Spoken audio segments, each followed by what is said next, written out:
예, 안녕하십니까. 들풀북스 출판사에서 진행하는 성경 공부 시간입니다.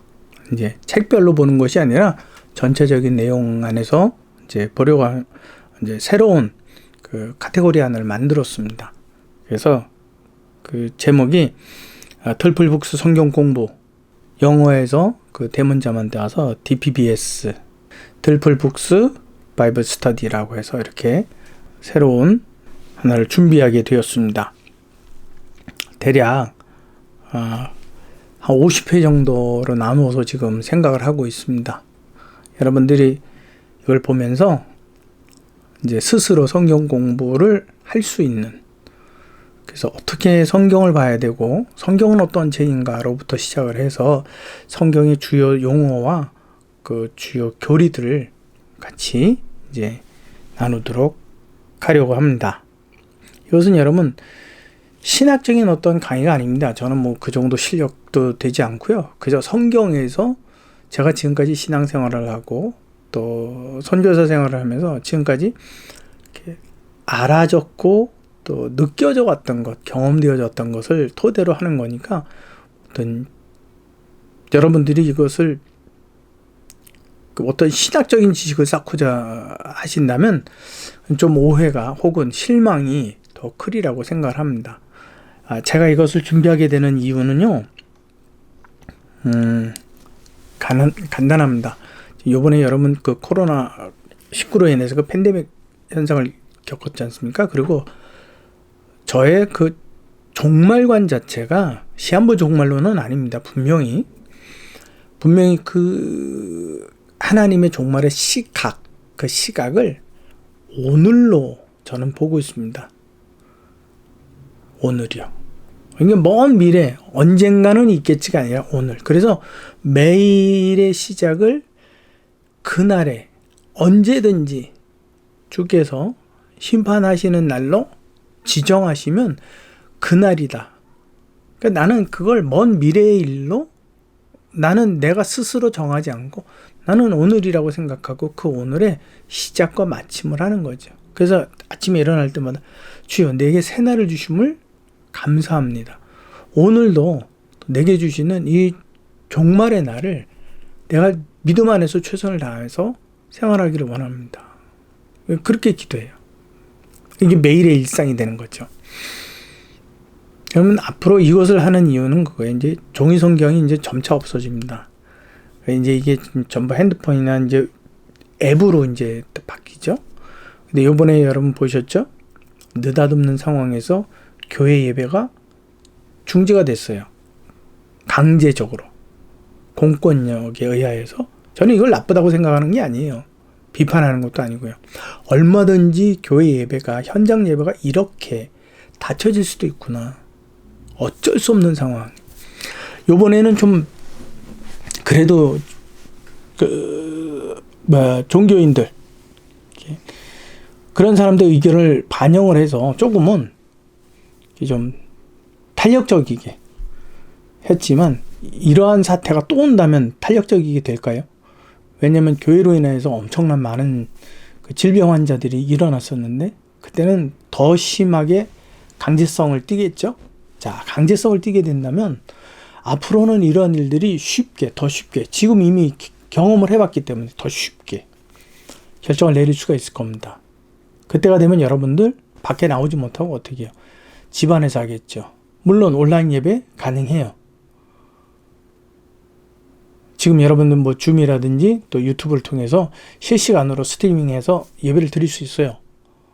그렇죠? 근데 문제는 그거예요. 종교성에 대해서 별로 좋은 인식을 갖지 않고 있는 지도자들이 있다면 얼마든지 그것은 차단당할 수 있는 거예요. 아주 쉽게. 그렇기 때문에 그때가 오게 되면 여러분 온라인 예배마저도 제한될 수 있어요. 그 제한이 된다면 여러분들은 구약 이스라엘 때처럼 안식일에 되면 그들은 밖으로 나가지 못하고 자기 집 안에서 자기가 알고 있는 하나님의 말씀을 기억해서 그 자손들에게 전달해주고 강의해주고 알려주는 그런 시대였거든요. 저는 그런 시대가 다시 온다고 생각을 해요. 생각하는 정도가 아니라 저는 그 믿어요. 그날이 분명히 온다. 그러려면 내가 교회 나가지 않고 못 나갈 수가 없는, 현장 예배에 갈 수 없는 그 상황에서, 또 온라인 예배조차도 드릴 수 없는 상황에서 내가 자녀들이 가르쳐야 되는데 뭘 알아야 가르칠 거 아니에요. 그때가 되면 여러분들이 이제 다 말씀을 강론하는 그 가장이 되는 건데, 그래서 이제 제가 이걸 시작하게 되는 겁니다. 그래서 여러분들이 그걸 보고 성경을 이렇게 보는 거야? 이렇게 읽는 거야? 아, 이렇게 이해하는 거였어? 아, 이게 이 뜻이었구나. 그래야지 여러분들이 그때 가서 자녀들에게 믿음을 가르쳐 줄 수 있지 않습니까? 착각하는 게, 여러분 교회가 영원할 줄로 알아요. 영원하면 여러분 심판은 언제 옵니까? 영원하지 못하니까 심판이 오는 거예요. 그러면 교회가 영원히 하나님께서 축복하시니까 영원히 교회는 번창하리나? 그건 사기성이에요. 그럼 하나님의 심판은, 그럼 하나님이 거짓말한 거잖아요. 알지도 못하면서. 그렇기 때문에 성경은요, 명확한 거예요. 앞으로의 시대 속에서 예배를 드리지 못하는, 말씀을 연구하지 못하는 시대가 올 수밖에는 없어요. 그 시대에 대비해서 저와 여러분들이 하나님의 말씀을 고민하고 배우고 학습해서 문이 닫혀지는, 인터넷을 통해서라도 인터넷까지도 닫혀지는 그 상황에서 내가 가장으로서 말씀을 가르쳐주고 자녀들에게 인도해주는, 그걸 기반으로 만드는 거예요. 그 일을 위해, 그때를 위해서. 무슨 말인지 여러분 이해가 되시죠? 여러분들이 그래서 지금 열심히 배워두셔야 돼요. 여러분들이 고민하고 학습해야 돼요. 지금. 앞으로 20몇 년 후에 이런 일들이 만약에 실질적으로 벌어진다면 그때 가서 내가 어떻게 하지? 그러면 기름을 준비하지 못하는 다섯 처녀와 똑같은 거예요. 그럼 바깥 어두운 곳에, 그거는 저주가 아니에요. 어쩔 수 없는 나의 선택이었을 뿐이에요. 그래서 다섯 처녀는 기름을 준비하잖아요. 좀 나눠주라 그랬더니, 야, 나 쓰기도 부족해. 어떻게 나눠줘? 기름 파는 사람에게 가. 근데 이미 어두웠고 문을 두들기니 들어갈 수가, 말씀의 은혜 안에 들어가지 못해요. 종이 성경을 찾아도 없고, 살려고 해도 없고, 앱을 뒤져도 안 되고, 어떻게 해서든지 온라인을 통해서 예배를 드리고자 하는, 그게 다 차단당했어요. 저는 그 온라인이요, 차단당하는 걸 경험했거든요. 어느 특정 사이트를 전혀 들어갈 수 없는, 그것을 수년 동안 경험을 해봤거든요. 아, 이렇게 될 수가 있는 거구나. 여러분들은 설마 하겠지만 그 시대와 지도자의 어떤 권위 아래서 그런 일들이 충분히 이루어질 수 있다는 걸 저는 경험해봤어요. 그렇기 때문에 여러분, 이 성경 공부, 이 시간을 준비하는 게 그러한 경험들의 토대를 두고 있는 겁니다. 언제고 이러한 일들이 일어나겠다. 그렇다면 성도들이 지금부터 준비할 수 있는 어떠한 정보를 좀 남겨두어야 되겠다. 그래서 하는 겁니다.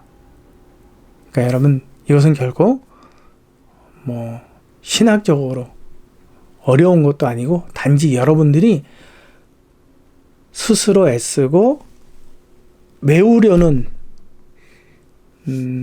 노동이 좀 필요하죠. 좀은 아니지만 아무튼 그러한 준비된 여러분들, 그래서 하나님의 심판의 시간, 세상에서 예배와 말씀이 희박해지는 그 시대에, 그 시대가 도래하고 닥쳐온다 할지라도 믿음 안에서 여러분과 여러분들의 자녀가 믿음 안에서 온전하게 되기를 바라는 마음으로 이것을 준비하게 되는 겁니다. 그래서 대략적으로 이야기는, 첫째, 성경은 무슨 죄인가, 어떻게 공부하는 건가, 이러한 이야기들과, 그 다음에 성경에서 주요 어휘들이 있어요. 경외하다, 거룩하다, 거룩하다가 뭐냐, 이런 부분들, 또 그러면 11조가 뭐냐? 11조는 어떤 거냐? 10의 1조만 띵 하고 내는 거냐? 그러면 복 받느냐?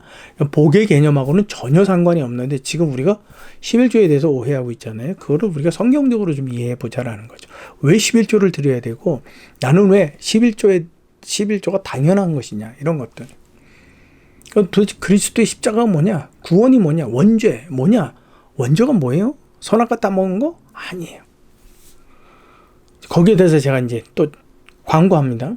지금 책을 쓰고 있는데 그거를 사실 작년 4월 초에 그거를 내려고 하다가 계속 내용을 첨가하고 또 빼고 하다 보니까 지금까지 왔어요. 아직까지도 이제 그래서 빠른 시간 안에 이제 그걸 하려고 하는데 원죄가 뭐냐? 여러분 원죄를 정확하게 이해해야 돼요. 우리는 원죄 이거를 그냥 막연한 어떤 내가 행하는 자범죄 정도로 이해를 하는데 그게 아니에요. 자범죄를 잊게 하는 근본이에요. 여기에 대해서 고민을 해야 되고 방언은 뭐냐? 성령의 방언이라는 책에서 충분히 말씀드렸습니다.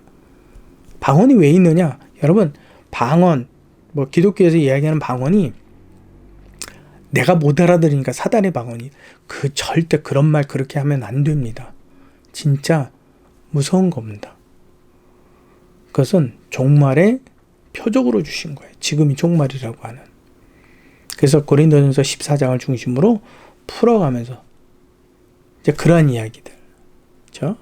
그럼 도대체 천국은 뭐고? 성경은 어떻게 봐야 되는 거냐? 예수님의 비유는 어떤 것이냐? 이제 이런 부분들에 대해서 이제 차근히 한 50회에 걸쳐서 제가 지금 준비하려고 합니다. 하나님께서 이제 끝까지 이 부분을 인도해 주시기를 소망하는 마음입니다. 여러분들 잠깐 소개 글이 너무 길었죠? 아무튼 여러분 차근히 하나씩 학습해 가시면서 같이 공부하시면서 하나님의 말씀에 대해서 바르게 신비주의가 아니라 정말 하나님의 말씀은 신비로운 건데 그 신비를 깨닫고 이해해서 꿀의 꿀송이보다 더단 하나님의 말씀을 여러분들의 영의 양식으로 삼기를 간절히 바랍니다. 그러면 다음 시간부터 들풀북스 성경 공부를 이제 순회로 이제 진행하고자 합니다. 우리 그때 말씀을 가지고 같이 나누도록 하겠습니다. 예, 수고하셨습니다.